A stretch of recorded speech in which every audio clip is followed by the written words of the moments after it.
How do I know when to raise my rates? What if they ask for a flat rate? When do I say no to a rate? Where do I start? We're tackling rates today, people. Let's dive in.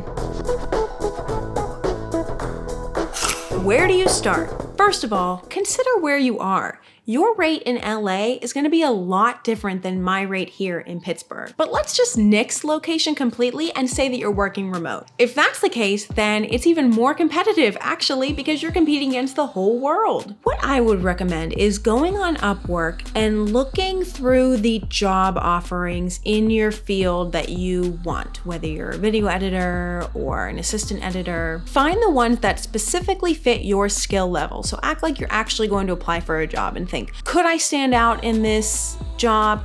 Does this fit my skills? And see if there's a pattern for the rate that's attached to that job, and seeing what the overall estimated budget is that those kind of clients can afford. You might think, well, just because they can't afford me doesn't mean that I shouldn't charge what I want to charge. But unfortunately, it's a very dog-eat-dog world. It's very competitive. I would recommend, at least at first, playing into what the client wants in terms of the estimated rate. You're gonna need to take a little hit every once in a while to appease the client until you can build up enough skill and authority that you can start charging higher rates. So again, when you're starting out, you may need to take a job that's a lot less than what you think you're worth. For example, when I started out on Upwork, I took a job for $10.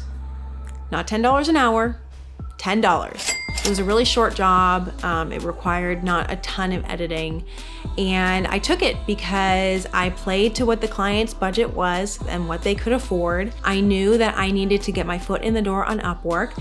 And so I took it and I did my very best job. And I got a 5-star review out of that, which led me to get my next job. So you have to definitely play the game a little bit. So then how do you raise your rates? Short answer, you don't. I would feel it out year by year. I started out around $15 an hour, just trying to get more clients, more experiences, playing to those clients that could afford me. Since then, my rate has moved up to about $30 an hour. Do I score every job at $30 an hour? No, but as you raise your rates, the caliber of the client is going to raise with it. And even if they can't make your actual rate, they're going to have a much more competitive budget that's going to fit your needs, and ultimately you'll be able to work together. You mustn't be afraid to dream a little bigger, darling. So again, I would say raise your rate about $5 a year, depending on the amount of skill that you've developed within that past year. Don't get too cocky, but also know that you do need to keep upping your rate little by little. And what if they ask for a flat rate? I hate flat rates. And I'm a fast editor. I can sometimes get projects done faster than what the flat rate estimated hours are. Comment 𝔾𝔼𝔸ℝ below if you are like me and love to brag that you're a fast editor. But I hate flat rates because I feel like they definitely cut me down a size a little bit. Hey, I can only afford to pay you this much, no matter how many hours you need to spend working on it. And speaking of estimated hours, it's so hard to evaluate yourself in this way. It's such a difficult answer to the question, well, how many hours do you think it'll take for you to work on this? So what I would say is consider your goal. Do you want to bag the client at all costs? I would try and calculate the max amount of hours that you would need to spend on a project and then subtract 2. Or is your goal to not sell yourself short? I would estimate a comfortable number of hours to get a project done, and I would add 2. Multiply that with your hourly rate, and that should give you a good estimate that you can work with the client with and negotiate that flat rate. So when do I say no to a rate? This is a loaded question. I read this in 2 parts. 1, when to say no to an offered rate, and 2, when to say no to a job in general, no matter the rate. In my world, I measure it on a level of desperateness. Do you feel this?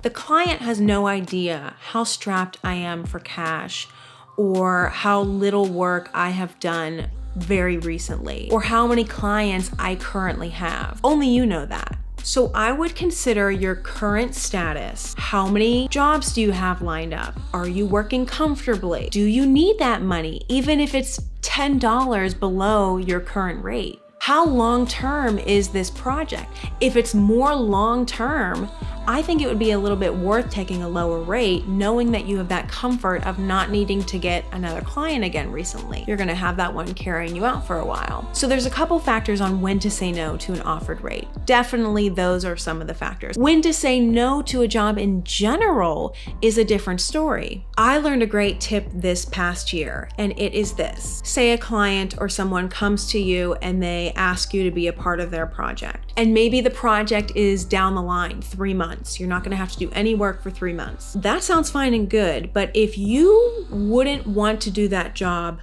literally today, if you wouldn't want to start that project today, maybe even tomorrow, do not do that job, because you're gonna be feeling exactly the same amount of feeling overwhelmed, feeling stressed. You're gonna feel exactly the same 3 months from now. And if you feel like you maybe don't wanna do that job now, but oh, in 3 months I will, no, you won't. So I would consider that before saying yes to any job. Is it something that you would love to just start right away? Or are you doing it for a friend?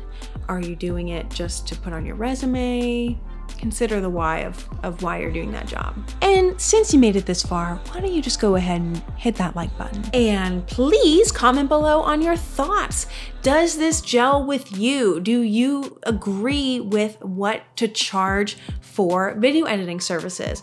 I would love to know. I think it's important to talk about money with fellow video editors so that there is less competition and more just growing in cohesion together. And then suddenly together we will all make $100 an hour and we'll be all set to go. So until next time, I will see you guys in the next video. Have a good one.